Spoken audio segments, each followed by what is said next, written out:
は独自性についてです。サービスについて、やってきましたが、サービスとはさらいで、サービスとは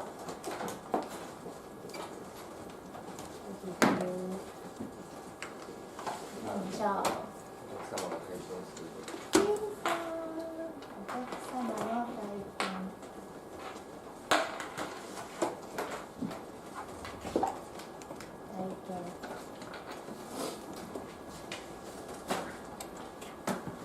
そしてサービスの価値っていうので問題がありますよっていう4段階。さあ何でしょう。ここに価値、サービスとは価値っ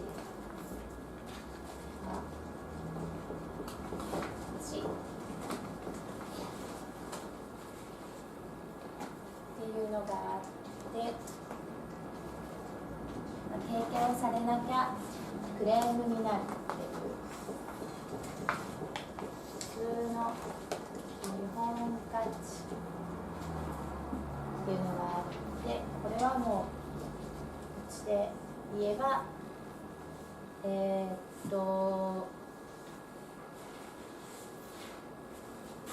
普通に税務の関する作業というか、それが怠っていると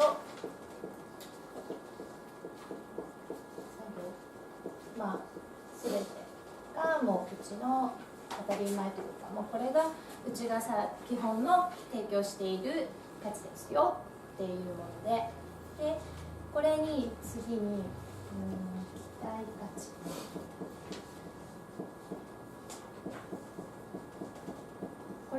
この作業によって必ず、ミスがないとか、計算ミスがないとか、お客様のところへ行って感謝するとか、そういうこと当たり前なことができてないと、それがクレームになりますよっていう、できてないとクレームになるっていう価値、ここまでが期待価値。ここから先が、願望価値。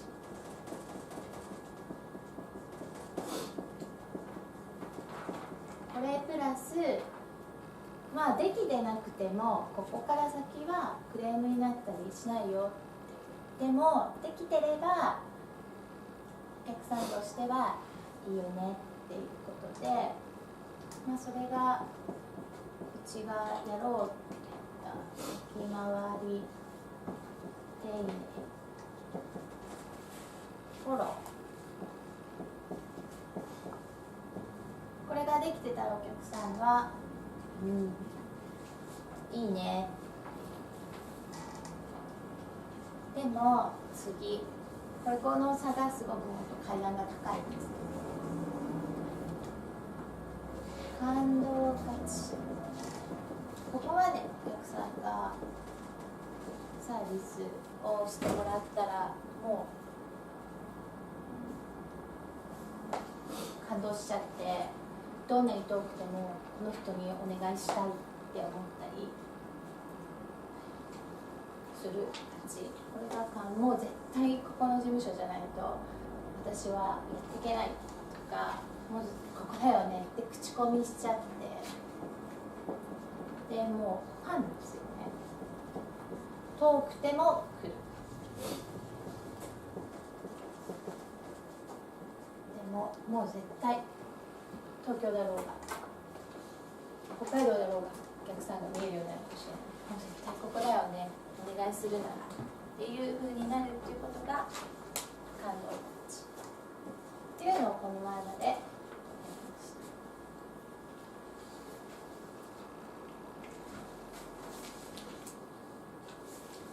それでこれがサービスの価値とサービスという風でやってきました。で、次です。ィスのフレームっていうのを最終的に作るっていうのを、やりたくて、まずここに血管がない。結局はさっきの0のところですね。基本価値で、こっちでいくと期待値、願望価値からがこっち、期待、喜ばれる理由が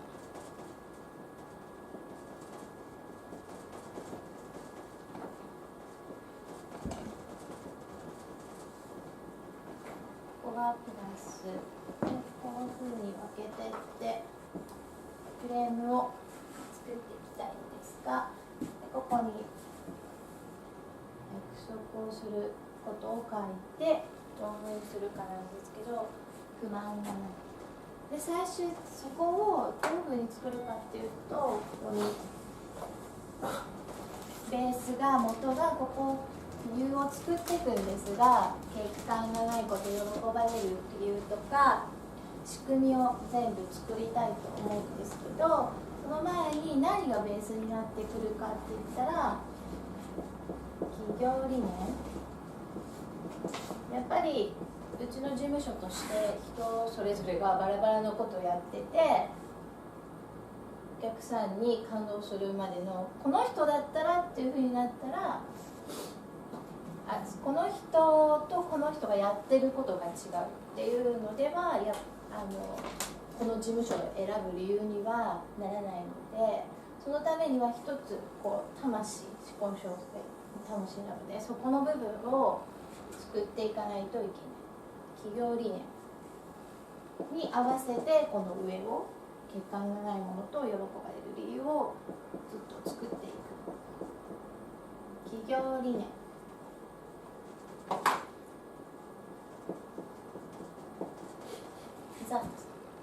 何でしょう。企業理念。はい。うちの企業理念。正義を貫くこと。正義を貫く。でしたね。貫く。いろんな捉え方があると思うんですが、それは何でしたでしょう。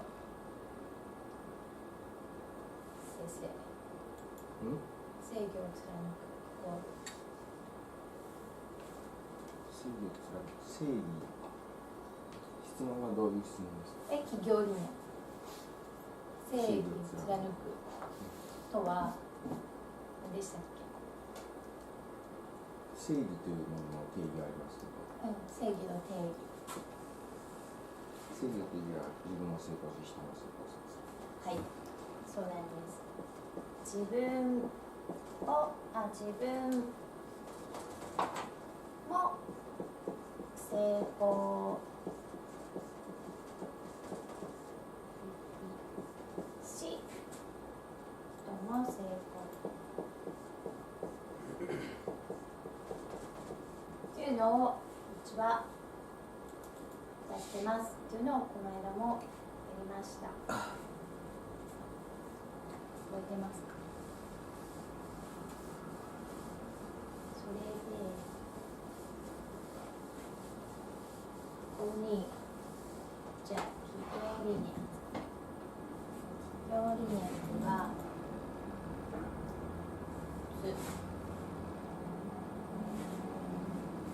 社会性があって社会性っていうのは世の中に貢献したり、あと福利厚生面で会社で言えば会社の中のことも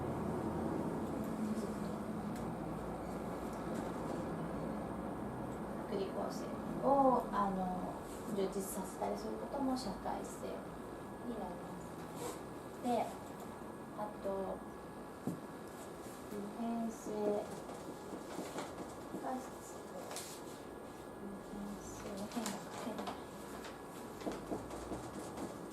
これは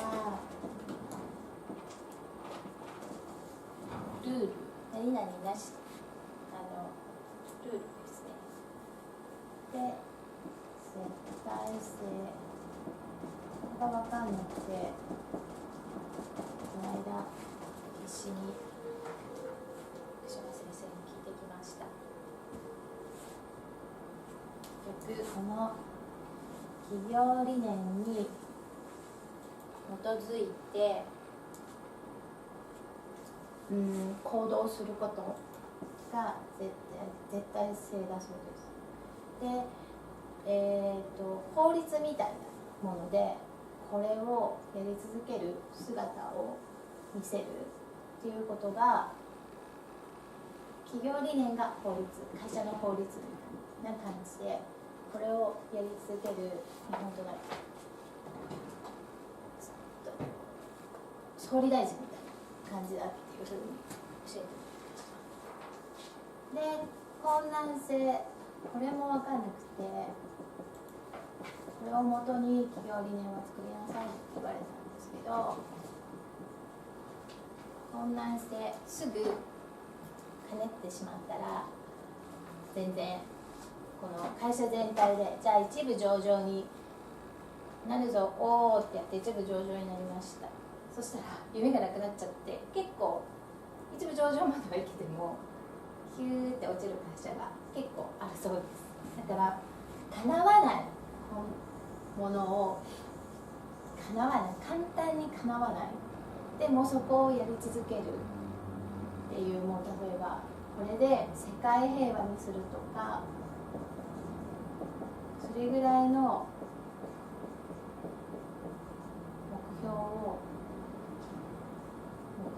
企業理念を大きく持ちましょうっていうふうに言われました。あと共感性、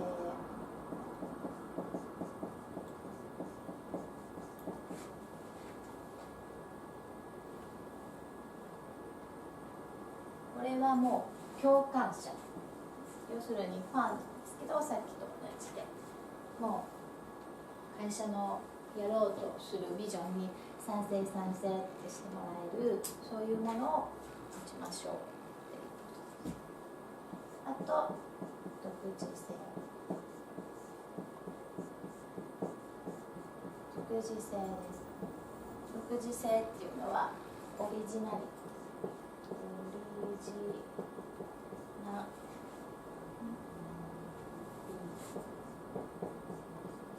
オリジナリティ、これが大事ですよ。オリジナリティっていうのは結局独自性、一番最初に言った価値の最上の感動価値、これがいかに与えられる、それをお客さんに提供できるか、そういうものが独自性。うちの方法でいかにお客さんに感動するまでの価値を与えられるかっていうのがオリジナリティ。他がやってない、うちはこういうことができますっていうものを強みとして持つのがオリジナリティ、独自性なので、その独自性とは、じゃあどういうものがオリジナリティで、結局価値になるんですけど、種類的には商品の価値、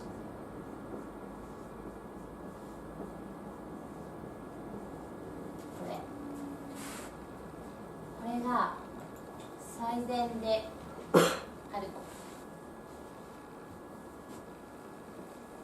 例えばこういうのをどういうふうに作っていくかなんですけど、ヨネックスっていう会社ご存知ですか？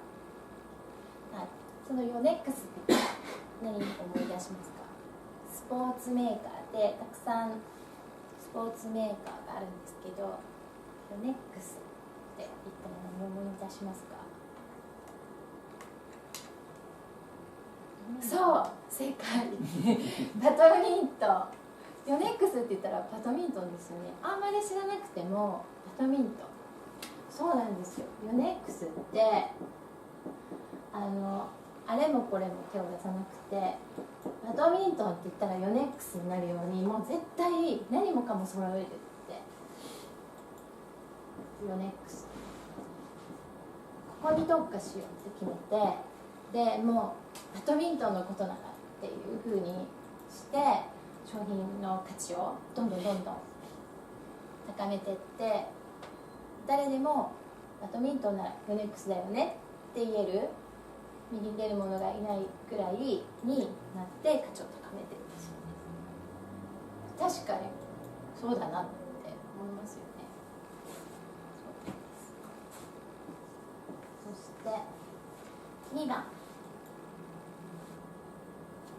サービスのがつまりどうしてもサービスと掛け離せないものなんですけど、サービスの価値、つまりこれはサービスってお客さん求めてるものに体験するものじゃないですか。じゃあ何って言ったら、やっぱり顧客優先、お客さん優先なのが当然だよねっていうものがサービスになってきます。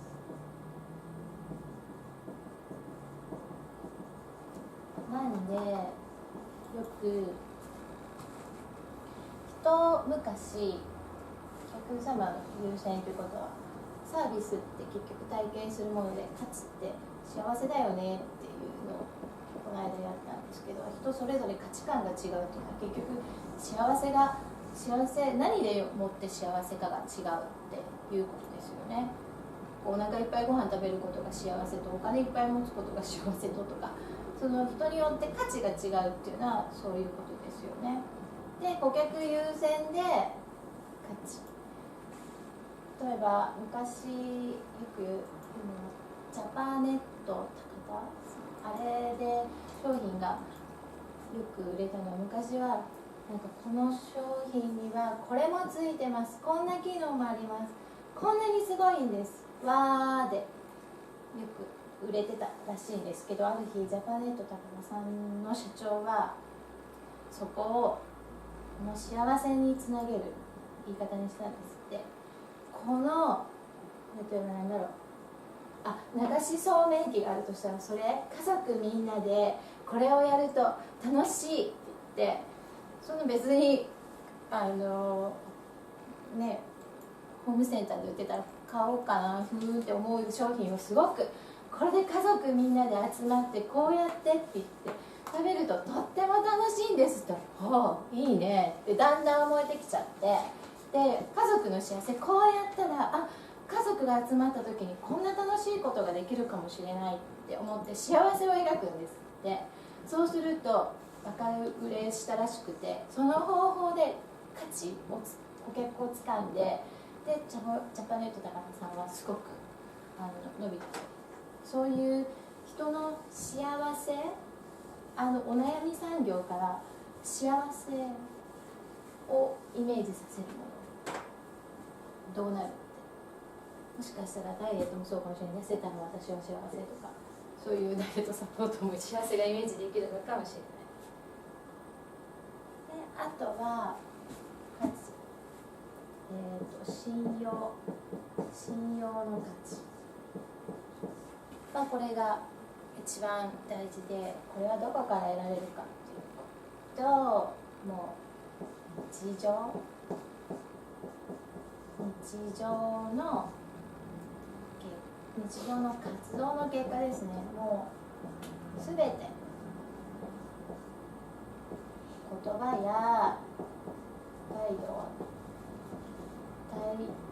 接し方、書類1枚、その扱い方にもうやっぱり今ここだけじゃないよねっていうのが、やっぱりお客さんもあれって疑問に思った時に、ここでやってることは今ここだけじゃないよねいいことも悪いこともやっぱりそういうふうに、あ、この子はこういうことしてくれたって、こういうことをしてくれるんだっていう日常の活動の結果がそういうふうに信用につながってくるので、いいことも悪いこともそれが日常の結果で、日常の活動の結果でなってくるよっていうことを、信用っていうのはそういうものだよっていうことですね。で、あとさっきと同じです。共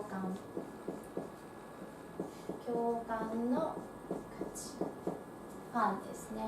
もう完全なるポリシーを持ってやってる姿、これがやっぱりこのオリジナリティの中に、そこだからいいよねって思える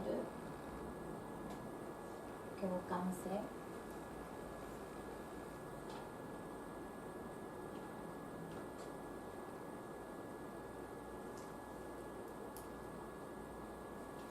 っていうのがこのオリジナリティ、独自性の中に含まれているので、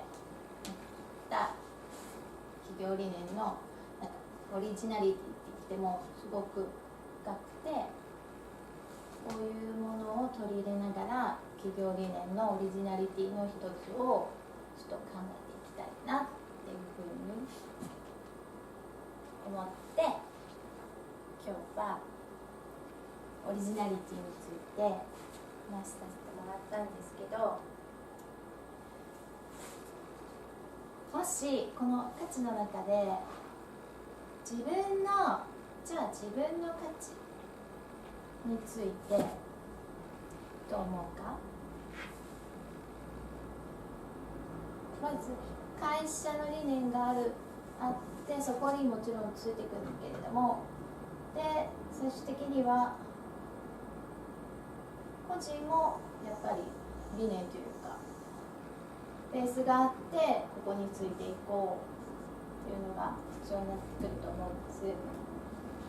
で、今自分の価値を漢字一文字で表すならば何が当てはまると思いますか。ちょっと考えてみてください自分で自分の価値って何だろうって思った時に、どういうものが漢字一文字で分かりますか。自分の価値を言えますか。表すというか、そうそう、何気なく人って結構生きてるらしいんです。で、意識をして行動するのがだいたい 1% なんですって。で、何気なくしてるから言ったことを忘れたり、そうだったっけみたいなことが多いので、意識をするとすごく重大なことが分かるそうです。なので何気なく生きないのがすごく大事だそうで、昨日も私もキノコスープと言いながら僕キノコ嫌いだもんって言われた時に、なんでわかるのって言ってあ、なんでってさっきキノコって言ったじゃんっていう風で、あ、私そんなこと言ったみたいな、本当1秒2秒の会話でも何気なくすぎちゃっていろいろ忘れてしまうことがあるんですけど、そこを意識するだけで全て行動や言葉を意識する、何気ないっていうことをするのはすごいもったいないことらしいんです。だから一つ一つ自分がやってることを意識するっていうのはすごく大事だそうです。だからコピーを取るのも、これで世界平和にするとか、これをコピーきれいに取ったらこの会社も幸せになるって、僕がこんだけ活躍すればとか、そういうふうに考えると幸せになれるんですってなんかもっと楽しくなって、いろんなことに意味がある、価値があるっていうふうに思えてくるんですって。なかなかそう意識しても人は忘れるようにできてるので忘れちゃうんですって。だからそれをできるだけ意識するように、忘れないといけないようになってるんです。でずっとトラウマを背負って生きていくことは人間ってうまくできてるんですけど、いいことも悪いことも忘れちゃうっていうことがあるので、逃げなきゃいけないっていうのが大事だそうです。やりました。自分の価値は一文字。いけた？あ、じゃあ今日はそれで、全ての人に価値があるので、価値がない人はいないということなので、自分の価値は何で表せますかっていうことで。では先生からお願いします。勝間先生。俺？はい。感じね。はい。そうですね。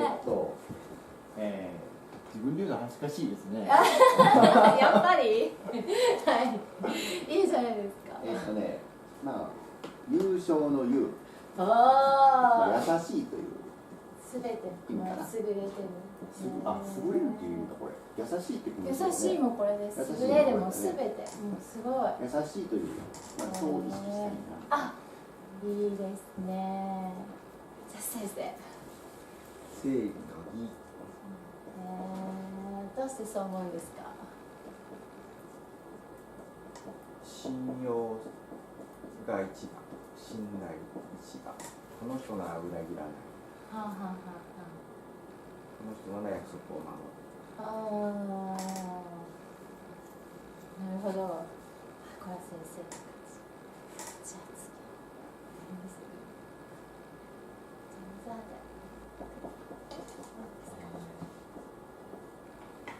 決まった。うん。覚える。覚える。ほう。これは目覚める。え？記憶の奥。立身。こっち？へえ。なんで？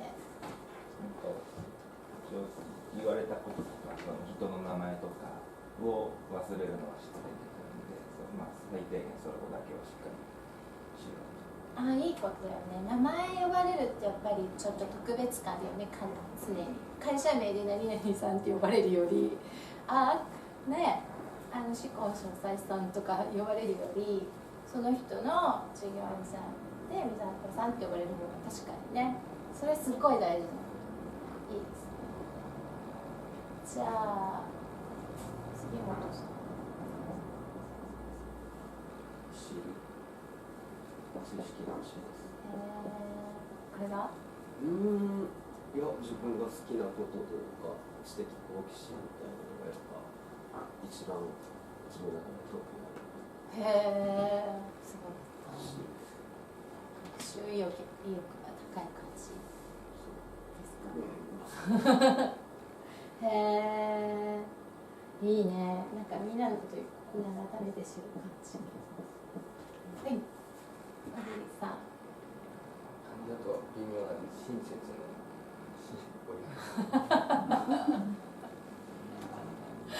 おや？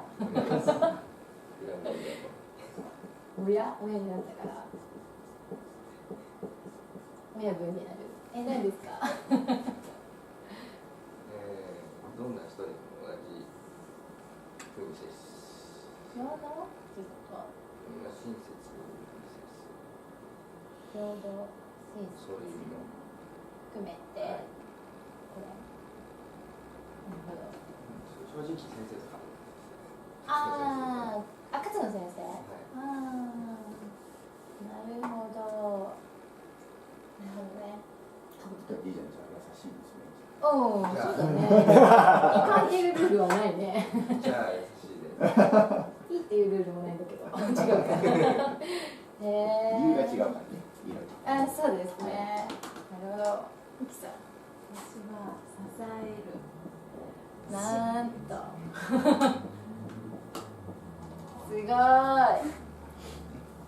だ、ここでも家でも。そうだよね。そのポジションが一番自分があ居心地もよくいい発し揮できる輝ける感じ、うん、確かにすごいバックアップですよね。じゃあ私ね